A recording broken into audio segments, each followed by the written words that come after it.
मध्य प्रदेश विधानसभा के मानसून सत्र के दूसरे दिन समान नागरिक संहिता यानी यूसीसी विधेयक भारी हंगामे के बीच पास हो गया। मुख्यमंत्री डॉक्टर मोहन यादव ने यूसीसी को सामाजिक समानता और महिला अधिकारों की दिशा में ऐतिहासिक कदम बताया। उन्होंने कहा कि एक देश में सभी नागरिकों के लिए एक समान कानून होना चाहिए और इससे महिलाओं को न्याय मिलेगा। अब विधानसभा से पारित होने के बाद विधेयक राज्यपाल की मंजूरी के लिए भेजा जाएगा। मंजूरी और राजपत्र में प्रकाशन के बाद मध्य प्रदेश में यूसीसी लागू हो जाएगा। हालांकि कांग्रेस ने इसे जल्दबाजी में लाया गया राजनीतिक एजेंडा करार दिया, तो मुख्यमंत्री डॉक्टर मोहन यादव ने कांग्रेस पर मुस्लिम तुष्टीकरण और वोट बैंक की राजनीति का आरोप लगाते हुए दावा किया कि बाबा साहब के संविधान की भावना के अनुरूप सभी नागरिकों के लिए समान कानून जरूरी था। उन्होंने इसे सामाजिक समानता और न्याय की दिशा में बड़ा कदम बताते हुए कहा कि गोवा, उत्तराखंड, गुजरात और असम के बाद अब मध्य प्रदेश भी यूसीसी लागू करने वाले राज्यों में शामिल हो गया है। मध्य प्रदेश विधानसभा में यूसीसी विधेयक पास। भारी हंगामे के बीच सदन से पारित हुआ बिल। विपक्ष ने सिलेक्ट कमेटी को भेजने की मांग की। सरकार ने मांग ठुकराई। बढ़ा सियासी टकराव। 2 बार स्थगित हुई विधानसभा की कार्यवाही। बहुमत के आधार पर सरकार ने कराया बिल पास। प्रदेश की विधानसभा में मध्य प्रदेश समान नागरिक संहिता का बिल का पारित होना ये वास्तव में आज स्वर्णिम दिन के समान है। मध्य प्रदेश के अंदर विधानसभा में इस कानून के बनने से हमारी सबकी प्रतिबद्धता डॉक्टर भीमराव अंबेडकर, सरदार वल्लभ भाई पटेल, डॉक्टर श्यामा प्रसाद मुखर्जी के अतीत के उस एक देश एक विधान एक निशान एक प्रधान की भावना की न पुनः केवल प्रकटीकरण है बल्कि वो संकल्प की पुष्टि है। मध्य प्रदेश अब वो राज्य हो गया जहां यूसीसी पारित हुआ है। ये कांग्रेस की हिंदू मुसलमान को बांट करके वोट बैंक से चश्मे की देखने की नीति का नंगा नाच पूरे प्रदेश की जनता ने देखा। कांग्रेस ने अपने वोट का नुकसान देखा। क्यों? क्योंकि उनको लगता है कि इससे हिंदू मुसलमान के वोट का फर्क पड़ेगा। कांग्रेस का ये चरित्र जनता जान रही है और कांग्रेस को कीमत चुकाना पड़ेगा। उधर कांग्रेस ने समान नागरिक संहिता विधेयक को लेकर सरकार पर गंभीर सवाल उठाए। नेता प्रतिपक्ष उमंग सिंघार ने कहा कि इतने महत्वपूर्ण विधेयक को बिना व्यापक चर्चा के सदन में लाया गया और सरकार ने इसे प्रवर समिति को भेजने की विपक्ष की मांग भी खारिज कर दी। कांग्रेस ने संविधान के अनुच्छेद 29 का हवाला देते हुए अल्पसंख्यकों के अधिकारों का मुद्दा उठाया और कहा कि सरकार को पहले ओबीसी के 27% आरक्षण जैसे लंबित मुद्दों पर ध्यान देना चाहिए। बगैर चर्चा के, बगैर विपक्ष की राय के जो हमारी राय थी, हमारी मांग थी, प्रवर समिति में भेजा जाए। उसके बावजूद भी उन्होंने उसको पास किया। सवाल की उनकी संख्या ज्यादा थी। जब 21वीं लॉ कमीशन की रिपोर्ट आई थी, गठन हुआ था मोदी जी के समय, सेवानिवृत्त सुप्रीम कोर्ट के जज माननीय चौहान जी ने इस कमेटी के अंदर कहा कि आज देश के अंदर यूसीसी की आवश्यकता नहीं है। तो क्यों नहीं दिल्ली की सरकार ने इस रिपोर्ट को माना, लॉ कमीशन की रिपोर्ट को? इसका मतलब देश में कानून नाम का रह गया है, आरएसएस अपना एजेंडा चाहता है। बहरहाल यूसीसी पर सदन से सड़क तक सियासी बहस तेज हो गई है। बीजेपी इसे सुशासन और समान अधिकारों का कानून बता रही है, जबकि कांग्रेस प्रक्रिया और प्राथमिकताओं पर सवाल उठा रही है। ऐसे में कहा यही जा रहा है कि अब ये मुद्दा आने वाले दिनों में प्रदेश की राजनीति का बड़ा केंद्र बनेगा। Bureau report, IND 24।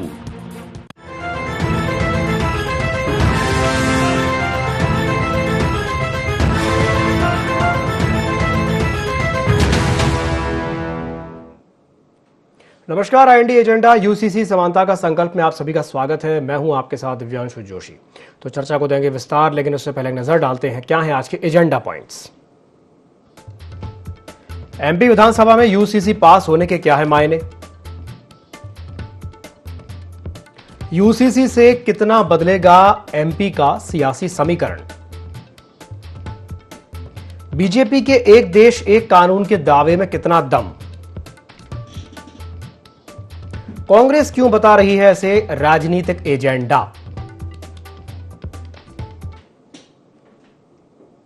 तो मध्य प्रदेश विधानसभा के मॉनसून सत्र के दूसरे दिन समान नागरिक संहिता यानी कि यूसीसी विधेयक भारी हंगामे के बीच पास हो गया।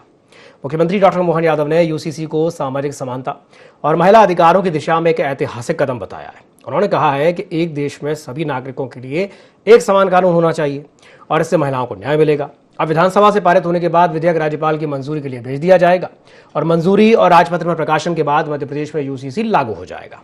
हालांकि कांग्रेस ने ऐसे जल्दबाजी में लाया गया राजनीतिक एजेंडा करार दिया है। तो आज इसी विषय को लेकर के हम चर्चा करेंगे। कुछ खास मेहमान हमारे साथ चर्चा में शामिल हो रहे हैं, आपका परिचय करा देते हैं। हमारे साथ चर्चा में जुड़ रहे हैं प्रदीप तिवारी जी, वरिष्ठ पत्रकार हैं। सर, स्वागत है आपका ND24 में। साथ ही हमारे साथ जुड़ रहे हैं अर्जुन काकोड़िया जी, पूर्व विधायक है मध्य प्रदेश कांग्रेस के। अर्जुन जी, आपका भी स्वागत है ND24 में। शुरुआत में चलिए प्रदीप जी आपसे कर लेता हूँ। इस निर्णय को आज जो हमने देखा कि विधेयक भारी हंगामे के बाद भी पास हो गया ध्वनिमत से, सरकार कह रही है कि अपने आप में ये ऐतिहासिक है। मैं आपसे जानना चाहूँगा कि ये ऐतिहासिक कैसे है और इस बिल के कानून बनने के बाद आम जनता के जीवन में वो क्या क्या बदलाव आएंगे जो पहले नहीं था, जो अब हो जाएगा? इसे थोड़ा सरल शब्दों में आप समझाइए सर। जैसे देखिए, इसमें क्या है, सबसे महत्वपूर्ण बात यह है कि नागरिक आचार संहिता जो लागू हुआ मध्य प्रदेश में 2026 जो विधानसभा में पारित हुआ है, उसमें बहुत सारी जो कठिनाइयाँ थी वो दूर हुई हैं। उसमें सबसे बड़ी बात यह है कि महिला और पुरुष को समान अधिकार मिला है। दूसरी बात, बहुविवाह का प्रथा पर रोक लगेगी। जो कोई भी समाज में लोग तलाक दे करके और कई शादियां कर लेते थे, तो उससे जो महिलाओं को दिक्कतें होती थी, उससे महिलाओं को निजात मिलेगी। दूसरी सबसे बड़ी बात यह है कि एक समान नागरिक आचार संहिता लागू होने के बाद कई सारे चीज़ों पे समानता का अधिकार लोगों को मिलेगा, चाहे वो पुरुष हो या महिला हो। दूसरी बात है कि जो लिविंग रिलेशन में लोग रहते थे, बिना रजिस्ट्रेशन के रहते थे, सरकार ने उसको अब लागू कर दिया है कि रजिस्ट्रेशन कराएंगे लोग। बिना रजिस्ट्रेशन के अगर लिविंग रिलेशन में रहते हैं लोग, तो उनके खिलाफ सख्ती से कार्रवाई की जाएगी और उसमें सजा का भी प्रावधान रखा गया है। तो कई सारे ऐसे बिंदु है, महत्वपूर्ण बिंदु। मुझे ये नहीं लगता है कि कांग्रेस इस बात विरोध किस बात की कर रही है। एक जरूर ये कांग्रेस का जो पॉइंट था उसमें कि आदिवासियों को इससे छूट दी गई है, तो आदिवासियों को छूट देने का उसके पीछे कारण है। उसमें कई सारे ऐसे आदिवासी में कई सारे ऐसे वर्ग हैं, कई सारे ऐसे जात के लोग हैं जो कहीं ना कहीं लुप्त होते चले जा रहे हैं, उनकी संस्कृति लुप्त होती चली जा रही है। तो उस संस्कृति वो बराबर हमारे भारतवर्ष में वो संस्कृति बरकरार रहे, इसलिए उनको इस कानून से छूट दिया गया है। और मुझे लगता है कि उनकी जो संस्कृति है आदिवासियों की, वो जंगलों में रहना, उनका जिस तरह से विकास नहीं हुआ था उसको कैसे डेवलप किया जाए, तो इस सब चीज़ों पर चिंता सरकार ने किया है, तो उसको अलग कर दिया है। लेकिन बहुत सारे ऐसे नियम है जिसमें सामान्य अधिकार सभी लोगों को, चाहे वो महिला हो, पुरुष हो, बच्ची हो, उसके लिए ये बहुत अच्छी बहुत तकनीकी, मतलब जिसमें फैसला किया है सरकार ने, इसको पारित किया है कि बहुत सारी जो कठिनाइयाँ थी उससे दूर हुई है। और मुझे लगता है ये यूसीसी जो बिल है वो भारतवर्ष में चौथा राज्य हो गया हमारा। मतलब इससे पहले उत्तराखंड में लागू हुआ, आसाम में, कई सारे ऐसे राज्य, धीरे धीरे और सारे राज्य भी इसको अपनाएंगे। लेकिन सबसे बड़ी बात यह है कि जो बच्चों को अधिकार मिलना चाहिए, जो लड़कियों को अधिकार मिलता था पहले, लड़कियों को अधिकार उनकी प्रॉपर्टी में नहीं था, वो अब प्रॉपर्टी में अधिकार उनको मिल जाएगा। बच्चों के समान अधिकार मिलेगा लड़कियों को भी। तो इससे तो जो महिला वर्ग है वो हमारी आगे आएगी, उसको और सारी व्यवस्थाएं दी जाएगी सरकार की तरफ से। तो ये बहुत बढ़िया, परिवार में भी एक अच्छी उसकी वो होगी। पहले पुरुष प्रधान व्यवस्था थी, अब वो महिलाओं को भी, जिस तरह से हम महिलाओं को आगे बढ़ाने के प्रयास कर रहे हैं, उसमें यूसीसी में ये लागू किया गया है कि भाई महिलाओं को समान अधिकार मिलेगा, तो उनका जो शोषण है वो नहीं होगा। पहले ये था कि बहुविवाह प्रथा थी, कोई भी व्यक्ति एक शादी करने के बाद फिर दूसरी शादी, तीसरी शादी कर लेता था, और वो फिर जो महिलाएं त्यागता होती थी उनको वो सफर करती थी। तो मुझे लगता है इससे उनको निजात मिलेगी, और ये सरकार के लिए और विपक्ष के लिए भी मुझे लगता है कोई ऐसा बड़ा मुद्दा नहीं था, विपक्ष को भी चाहिए समर्थन। दूसरी बात सबसे बड़ी सदन में ये आई कि 27% आरक्षण पिछड़ा वर्ग के लिए, तो ये मुद्दा आज था ही नहीं सदन में। मुद्दा यूसीसी का था और उसमें पिछड़े वर्ग का आरक्षण का, पिछड़े वर्ग के आरक्षण में तो सरकार कही रही है, कई बार कही है कि हम समर्थन कर रहे हैं। तो मुझे लगता है कि विपक्ष को भी चाहिए कि अगर आरक्षण आपको लेना है पिछड़े वर्ग में तो आप उसको ले आइए पटल पे, अगले उसमें उस पर चर्चा होगी, बातचीत होगी। लेकिन यूसीसी बिल में आपको सदन में चर्चा करनी चाहिए थी। अगर कोई कमी है इसमें तो उस कमी को सरकार से दूर कराना चाहिए और फिर उसको पारित कराना चाहिए, तब तो स्थिति बनती। जी बिल्कुल। चलिए, हमारे साथ चर्चा में एक और मेहमान जुड़ गई हैं। हमारे साथ माननीय विधायक उषा ठाकुर जी जुड़ गई हैं, मध्य प्रदेश भारतीय जनता पार्टी की विधायक हैं। उषा जी, स्वागत है आपका ND24 में। जी, मैं भी नमस्कार करती हूँ आप सबको। जी जी, नमस्कार नमस्कार मैडम। सवाल मेरा आपसे यही रहेगा कि जो जैसे कांग्रेस ये कह रही है कि भाई जल्दबाजी में बिल लाया गया है और वो 27% ओबीसी आरक्षण की भी बात कर रहे हैं और वो ये कह रहे हैं कि भाई इसको सिलेक्ट कमेटी को भेजा ही नहीं गया है, जल्दबाजी में लाया गया है, और ये भी कह रहे हैं कि भाई और मुद्दों से ध्यान भटकाने की कोशिश है। क्या कहेंगे मैडम इस पे, उषा जी? ये इनके आरोप जो हैं वो निरर्थक हैं। ये बहुत ही सुव्यवस्थित व्यवस्था के साथ लाया गया। पूरे प्रदेश में सभी के विचार आहूत हुए। 80% मुस्लिम महिलाओं ने इसका समर्थन किया और बहुत ही, जब इनको बुलाया उन बैठकों में से भी ये नदारद थे और आज इस प्रकार का आरोप लगा रहे हैं। और सदन में आज इन्होंने चर्चा ही नहीं की, खाली हंगामा करते रहे 27% आरक्षण को लेकर, तो कहीं नीट की परीक्षा को लेकर जो मुद्दा था उस पर इन्होंने आज बात ही नहीं की। ठीक है। हमारे साथ अर्जुन काकोड़िया जी भी जुड़े हुए हैं, पूर्व विधायक हैं मध्य प्रदेश कांग्रेस के। अर्जुन जी, आपको मेरी आवाज आ रही है? जी जी, बिल्कुल आ रही। जी जी, अर्जुन जी, अगर आप सुन पाए हो, उषा जी ये बात कह रही हैं कि भाई जब बैठक होती थी तब आप जाते नहीं थे और अब आप ये कह रहे हैं कि भाई ध्यान भटकाने की कोशिश हो रही है, क्या कहेंगे? जी, सभी को नमस्कार जी। देखिए, आज की जो वर्तमान स्थिति हमारे देश की, इस समय इस तरीके के बिल की आवश्यकता ही नहीं थी। आज देश कहां जा रहा है, हमारा युवा वर्ग बेरोजगारी, महंगाई, तमाम देश के ये ज्वलंत मुद्दे हैं, किसानों के मुद्दे हैं, व्यापारियों के मुद्दे हैं, हर वर्ग परेशान है।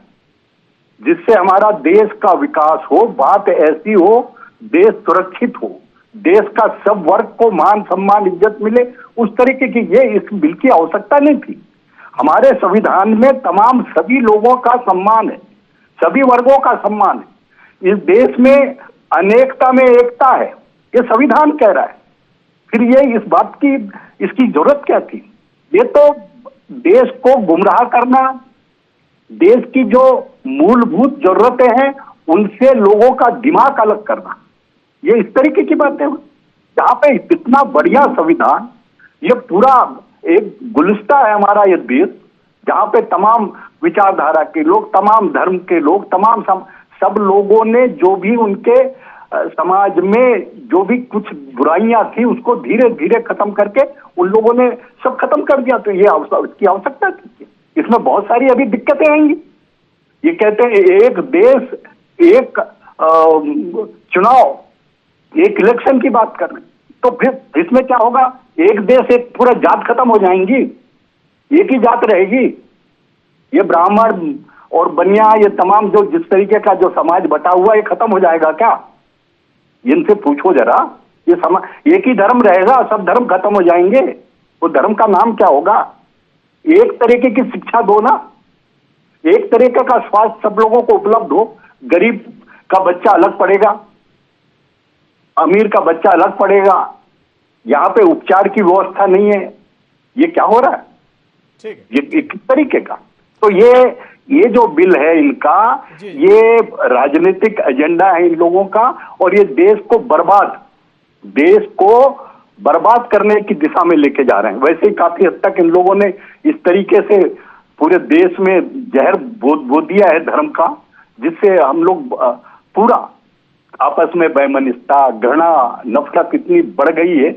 और अभी देख रहे हैं आप जो बच्चों के साथ में जो हो रहा है, नीट की परीक्षा में मात्र बच्चों ने क्या कहा था कि धर्मेंद्र प्रधान जो शिक्षा मंत्री जिम्मेदारी ले और इस्तीफा दें। एक छोटी सी बात, आप अपनी जिम्मेदारी, अपनी गलतियों को स्वीकार नहीं कर रहे हैं। 14-15 बच्चों ने आत्महत्या कर ली। चलिए प्रतिक्रिया ले लेते हैं। उषा जी, आपने अगर अर्जुन जी की बात अगर आप सुन पाई हो, वो कह रहे हैं कि भाई यूसीसी की जरूरत ही क्या है। वो कह रहे हैं कि यूनिफॉर्म सिविल कोड की नहीं, यूनिफॉर्म एजुकेशन कोड की जरूरत है अभी देश को। क्या कहेंगी?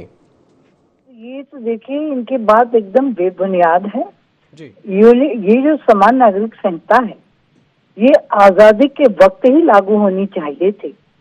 हमारे संविधान निर्माता परम पूजनीय बाबा साहब अम्बेडकर जी, के.एम. मुंशी जी ने 44(4) में प्रावधान किया कि हर राज्य में समान नागरिक संहिता के लिए पूरा देश काम करे, जो 29 साल बाद आज फलीभूत हुआ और मध्य प्रदेश के इतिहास में आज का दिन स्वर्णाक्षरों में लिखा जाएगा, क्योंकि किसी भी राष्ट्र की एकता, अखंडता और अस्मिता के लिए एक जैसा कानून होना बहुत ही अनिवार्य है। ठीक ठीक है। एक टिप्पणी प्रदीप जी आपसे चाहूंगा, उसके बाद फिर आपके पास अर्जुन जी आऊंगा। एक देश में एक तरह की चीजें होने के लिए ये कानून बहुत ज्यादा जरूरी है, जैसा कि अर्जुन जी कह रहे थे भाई जरूरत ही क्या है। मैं आपसे चाहूंगा कि आप बताइए कि भाई क्यों जरूरत पड़ी इस कानून को लाने? देखिए, एक देश एक कानून जरूरत इसलिए है कि सबको समान अधिकार मिलेगा। भाई इसमें ब्राह्मण, ठाकुर या बनिया की बात कहां से आ गई और धर्म की बात कहां से आ गई? इसमें धर्म अलग करने की कोई बात ही नहीं है। अर्जुन जी को ये सोचना चाहिए कि इसमें यूसीसी बिल में कोई धर्म की चर्चा नहीं हुई है। इसमें तो सबसे बड़ी बात यह है कि जो हलाला जैसी प्रथा है उसको दूर किया जाएगा। जो महिला है, जो परेशान है अपने परिवार से, 4-4 शादियां करके लोग आ रहे हैं, उससे त्रस्त होकर, तो इसके लिए तो बहुत अच्छी बात है ना ये। और इसमें कमी क्या है? हमको एक कमी बताएं, एक पॉइंट को छोड़ करके कि आदिवासी वर्ग को उसको छोड़ा गया है इसलिए कि उसकी भारतीय संस्कृति जो है वो बरकरार रहे। इस सब्जेक्ट को छोड़ करके ऐसी कौन सी कमी है इस यूसीसी बिल में जिसमें किसी व्यक्ति को दिक्कत है, किसी भी पार्टी को दिक्कत है? एक उसका पॉइंट ऐसा बताएं। भाई सबको समान अधिकार देने की बात है, सबको समान कानून लागू करने की बात है, उसमें ऐसी कुरीतियों को दूर करने की बात है जो पुरानी प्रथाएं हैं, उसमें ऐसे लोगों की व्यवस्था जो लिविंग रिलेशन में रह रहे हैं। अगर मेरे परिवार का कोई लिविंग रिलेशन में रह रहा है, उसकी जानकारी नहीं है, तो उसका रजिस्ट्रेशन होगा और रजिस्ट्रेशन के बाद उसके खिलाफ अगर वो नहीं रजिस्ट्रेशन कराता तो सख्ती से कार्रवाई होगी, सजा का प्रावधान है, जुर्माना है। तो मुझे लगता है कि ये जो आने वाली पीढ़ी है उसके लिए तो बहुत अच्छी बात है ये।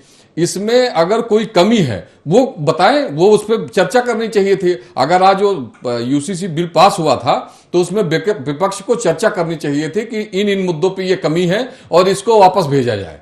तो ये बात होती, आप सदन में खड़े होकर हंगामा करने के बाद और सदन के बाहर कोई बात करेंगे तो मुझे लगता है कि किसी भी पार्टी के लिए, चाहे विपक्ष में भाजपा रहे या कांग्रेस, मुद्दा यह होना चाहिए कि हम सदन पे उस पर चर्चा करेंगे और चर्चा के बाद जो बातें आएंगी उस पर जिसकी बहुमत होगी वो पारित होगा।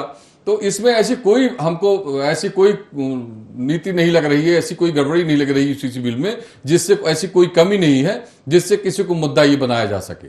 जी जी। अर्जुन जी, अगर आप सुन पाए हो तो जवाब दे सकते हैं। अगर ये लोग संविधान को अच्छे से पढ़ लें, संविधान को अच्छे से पढ़ ले, तो ये जो बातें कह रहे हैं वो तमाम संविधान में उल्लेखित है। संविधान ने सभी को समानता का अधिकार दिया है, कहीं ऊंच नीच की बात नहीं है। सभी को समान, पूरी जो बातें यहाँ भी हो रही है ये संविधान, तो ये देश संविधान के हिसाब से चलेगा ना। संविधान को लागू करें ना पूरा, ये संविधान को तो अलग करके काम करना है, संविधान के हिसाब से काम चल ही नहीं रहा है। तो हमारा जो संविधान है इतना बेहतर संविधान है दुनिया का, जिसमें तमाम हर किसी को, जब ये देश स्वतंत्र हुआ था तो तमाम सभी समाज के लोगों ने अपनी आहुति दी है इसमें। ये देश हर आदमी के मेहनत से, पसीने से बना हुआ है, मजदूर, तमाम सब वर्ग के लोगों से। और उस संविधान में बाकायदा इनको सबको सम्मान दिया गया, सभी धर्मों को सम्मान दिया गया। तो वो संविधान के हिसाब से अगर आज देश चलेगा तो इन तमाम सब चीजों की जरूरत हमारे पास में है ही नहीं। ये जो यूजीसी बिल, इसमें बहुत सारी दिक्कतें आएंगी। आप ये कह रहे हैं ना कि आदिवासी समाज को ये कर ही नहीं सकते। आदिवासी समाज इस देश का मूल निवासी है, देश का ये इतिहास में दर्ज है, मूल निवासी है। उनको कैसे छेड़ोगे आप? कैसे छेड़ सकते हो? अर्जुन जी, इसमें फिर क्या करेंगे आप? SC/ST का क्या करेंगे आप? जी जी, माफ कीजिएगा, छेड़ रहे हैं जी, संस्कृति बची रहे। उनकी जो संस्कृति, मूल संस्कृति है, उसको संधारण करने के लिए सरकार ने ये कदम उठाया है। दूसरी बात ये हमको बताएं आप कि बहु विवाह प्रथा कौन से संविधान में थी रोक लगाने की? उसमें अल्पसंख्यक वर्ग उसका क्यों नहीं वो पालन कर रहा था? आखिर यूसीसी बिल में आया और उस पर रोक लगेगी तो जो महिलाएं हैं उनका सशक्तिकरण होगा, उनके ऊपर रोक लगेगी कि नहीं रोक लगेगी? जी अर्जुन जी जवाब दीजिए। कि संविधान में जब पूरी सब तरफ समानता है तो हमको बिल की क्या आवश्यकता है? ये देश को एक बड़े ही अलग एक ऐसी तरफ लेके जा रहा है जो देश इतना विकास कर रहा है, वो हम अंधेरे में चले जाएंगे। तो इस बिल से इस देश का कहीं पे भी भला नहीं होगा, बहुत बड़ा नुकसान होगा इस देश का। अर्जुन जी आप कमी बताइए कि इन पॉइंट पे यूसीसी गड़बड़ है, इस बिल पे इस पे रोक लगनी चाहिए या ये पारित नहीं होना चाहिए, ऐसे कौन से पॉइंट हैं उसमें? जी आपके कोई भी पॉइंट ऐसे नहीं है जो पूरे के पूरे जब संविधान में उल्लेखित है, आप संविधान को नहीं मान रहे। घर में लड़की को और लड़के को दोनों को समान अधिकार मिलना क्या गलत है? घर में लड़की और लड़के को दोनों को सम्मान मिलना, समान अधिकार मिलना, उसको प्रॉपर्टी में अधिकार मिलना पहले कहां था? लड़कियों को जब ब्याह के चली जाते थे उसके परिवार में उनको उसके प्रॉपर्टी में कोई अधिकार नहीं था देने का, कोई प्रावधान नहीं था। सब है, आप संविधान को पढ़ लें जरा, पूरा हर तरफ से पढ़ लें, पूरे नियम कानूनों को अच्छे से पढ़ लें, आपको समझ में जाएगा। महिला को और पुरुष को बकायदा दोनों को बराबर हर जगह सम्मान है। सब अब समाज पूरा सब जागृत हो चुका है। अगर हर समाज में कहीं कुरीति, क्योंकि संविधान जो है इस बात की इजाजत नहीं, संविधान सभी पूरे वर्ग का सम्मान। चलिए ठीक है, उषा जी से टिप्पणी ले लेते हैं। जी उषा जी, अर्जुन जी तो कह रहे हैं कि नहीं भाई सब समान है, सब कुछ है, कोई जरूरत नहीं थी इस कानून की, क्या कहेंगी? अपना राष्ट्र एक पंथ निरपेक्ष राष्ट्र है, वो पर्सनल लॉ के हिसाब से नहीं चल सकता जी। इसीलिए चाहे हिंदू हो, मुसलमान हो, ईसाई हो, पारसी हो, सभी के पर्सनल लॉ समाप्त हुए आज से, और ये देश एक जैसे कानून से संचालित होगा जिसमें माताएं बहनों का मातृशक्ति का और सशक्तिकरण बढ़ेगा, बच्चों का भाग्य और भविष्य सुरक्षित होगा। ठीक है ठीक है ठीक है। प्रदीप जी, जैसे अर्जुन जी जो बात कह रहे हैं कि भाई अब इसमें आगे और दिक्कत आएगी, आपको लगता है कि इसमें आगे कोई और दिक्कत आ सकती है प्रशासनिक स्तर पर या कोई और स्तर पर कोई दिक्कत आपको लगती है कि आ सकती है? देखिए ऐसी कोई उस पूरे उसको आप पढ़े, ड्राफ्ट को पढ़े, तो मुझे लगता है कि ऐसी कोई बात उसमें नहीं है जिसमें लोगों को भविष्य में कोई समस्या है। और 2-3 मुद्दों पे जिसपे सरकार को कांग्रेस घेर रही है वो दूसरे मुद्दे हैं। वो आरक्षण का मुद्दा है, उस पे पिछड़ा वर्ग आरक्षण का मामला है, उसको आप बाद में उठाते, आप उसको आप सदन में पहले चर्चा कर लेते, सदन में चर्चा करने के बाद आप अपनी बात रखती और क्या क्या कमियां हैं, जब वो कमी आती उसमें सदन में तब लोग मानने को तैयार होते कि भाई ये कमियां हैं और सरकार उसको मानती। अगर सरकार उसमें नहीं मानती उस कमी को तो सरकार दोषी होती। तो अभी कोई ऐसी चूंकि बहस हुई नहीं और मुद्दे भटक गए लोग, तो उन सारी चीजों पे जब तक बहस नहीं होगी तब तक ये नहीं पता चल पाएगा। जैसे अभी अर्जुन जी कह रहे हैं कि बहुत सारी कमियां हैं, तो कमियां कौन सी हैं ये तो बताना पड़ेगा ना। समाज भी पढ़ रहा है उन चीजों को, ड्राफ्ट को पढ़ रहा है सबको। और ये बताइए आप कि 2 करोड़ से ऊपर लोगों के SMS के माध्यम से मैसेज आए, उन्होंने सहमति दी, बहुत सारे और तरीके से लोगों सरकार ने सर्च कराया। तो मुझे लगता है कि जब ये सारी बातें हो चुकी थी तो आपको सदन में चर्चा करना, सदन से भगने की जरूरत नहीं थी। सदन में चर्चा करते, आप मुद्दे को उठाते, जो कमियां थी सरकार की वो गिनाते आप, और उस पे बाद अगर सरकार उसको निर्णय लेती तो सरकार दोषी होती। आपने चर्चा कराई नहीं और अब ये कह रहे हो कि इसमें कमियां हैं। जो कमियां हैं उसको अभी बताइए, उसको मीडिया के पास जाइए, आप उसमें बताइए कि ये कमी है, बाबा साहब ने ये संविधान में नियम रखा था और ये इस संविधान के नियम के विपरीत है। तो मुझे लगता है कि ऐसी ऐसी कोई कमी नहीं है पूरे यूसीसी बिल में जिसमें संविधान से अलग कोई बात रखी गई हो। और ये अब समझने की बात है कि जो चीजें आ गई हैं लोगों के बीच में, सबसे बड़ी बात यह है कि जो हमारे बच्चे हैं उनको अधिकार, अगर समान अधिकार देने में, किसी बच्ची को हम ब्याह देते हैं उसको प्रॉपर्टी में अधिकार नहीं रहता देने में, और कभी नहीं रहा। हम लोग तो पहले से ही देख रहे हैं। अब अगर सरकार उसमें अधिकार का लागू कर दी है कि किसी जो भी बच्ची या बच्चे रहेंगे उनको समान अधिकार रहेगा उसके पिताजी की प्रॉपर्टी में, अगर पिता सहमत है तो मुझे लगता है कि इसमें किस चीज की दिक्कत है। दूसरी बात है बहुविवाह प्रथा पे रोक लगेगी। भाई अगर एक व्यक्ति बिना उसको कोर्ट से वो दिए हुए उसके कोर्ट के आदेश के बिना अगर बिना सहमति के शादी करता है तो उस पर सरकार उस पर कोर्ट पे कार्रवाई होगी, न्यायालय उस पर कार्रवाई करेगी। ये पहले व्यवस्था नहीं थी। पहले लोग ठीक। शादी कर देते थे, छोड़ देते थे महिलाओं को, उसके बाद दूसरी शादी कर लेते थे। तो ये बहुत सारी चीजें जो भ्रांतियां हैं वो दूर हुई हैं, पुरानी प्रथाओं वो हुई हैं। तो मुझे लगता है कि ये जो व्यवस्था है, ये जो यूसीसी बिल पास हुआ है, ये ठीक हुआ है। इसमें सरकार, इसमें विपक्ष को महत्वपूर्ण जो मुद्दे थे इनके, उन कमियों को बताना चाहिए था सरकार। चलिए अर्जुन जी, कोई टिप्पणी करना चाहेंगे आप? ये सबसे बड़ी तो कमी ये है, इस बिल को आराम के साथ, आज की कार्रवाई में नहीं था, इस बिल को आराम इन लोगों ने पीछे से ले आया। सबसे बड़ी कमी तो ये है, इस बिल को आनंद फानंद में जल्दी से पास, चूंकि इनके पास बहुमत है, जल्दी से पास करा लिया। अरे अगर चर्चा की बात थी तो एक सप्ताह तक चर्चा करते, 3 दिन का सत्र है और इतना महत्वपूर्ण बिल, जिसको अगर ये समझना है कि ये बहुत महत्वपूर्ण बिल है जिससे हमारा देश बदल जाएगा और सबको सम्मान मिल जाएगा, उसको 1 दिन में पास करा लिया। ये सबसे बड़ी कमी, इनकी नीयत ही खोटी है। ये पता, इसमें पारदर्शिता होनी चाहिए। इतना आपने विपक्ष को साथ नहीं लिया, एक पहले से ही पूरा बनाया है। ये तो लोगों को गुमराह करने के लिए कि आप इसमें अपने विचार बताइए, वो विचारों को आप सार्वजनिक कीजिए। किसने विचार दिया, कितने लोगों ने विचार दिया? ये कह देने से थोड़ी होता कि 2 करोड़ लोगों ने भी, ये सब जो है, ये इतनी चालाकी के साथ बिल, ये ही सबसे बड़ी कमी है। इनकी नीयत ही इस देश के उन्नति के लिए नहीं है। इस देश को बर्बाद कैसे किया जाए, वो नीतियों में चल रही है भारतीय जनता पार्टी। उषा जी जवाब दीजिए उषा जी। देखिए, जितने आरोप हम पे लगा रहे हैं सब इन्हीं की झोली में जाते हैं। जो 60 साल में नहीं कर पाए, हमने कर दिया। जब इनको सिवाय तुष्टिकरण के कांग्रेस ने जीवन भर कुछ नहीं किया। कभी लक्ष्य संस्था, कभी सच्चर कमेटी। इतना बड़ा महत्वपूर्ण बिल है। शाहबानो को, बिचारी को सुप्रीम कोर्ट से भरण पोषण मिलने के बाद भरण पोषण नहीं मिलने दिया। 80 साल की बुजुर्ग महिला को, सरला मुद्गल की हम बात करें, लिली थॉमस के उत्तराधिकार की बात करें, या सायरा बानो के 2017 के 3 तलाक की बात करें, ये चाहते ही नहीं कि कभी मानवीय आधार पे महिला बच्चे अपना जीवन सम्मान से जिए। ठीक है, चलिए, आरोप प्रत्यारोप अपनी जगह है। अब बिल तो पास हो ही गया है, कानून भी बनी जाएगा, जहां तक है बनी जाएगा, और जनता है तो सब देख ही रही है। चलिए, बहुत बहुत धन्यवाद आप तीनों मेहमानों को हमारे साथ जुड़ने के लिए और चर्चा में शामिल होने के लिए। तो हमारे पास समय की थोड़ी सी कमी है, समय की बाध्यता के चलते मैं इस चर्चा को यही समाप्त करना चाहूँगा। खबरों का सिलसिला लगातार जारी है, आप बने रहिए ID24 के साथ। नमस्कार।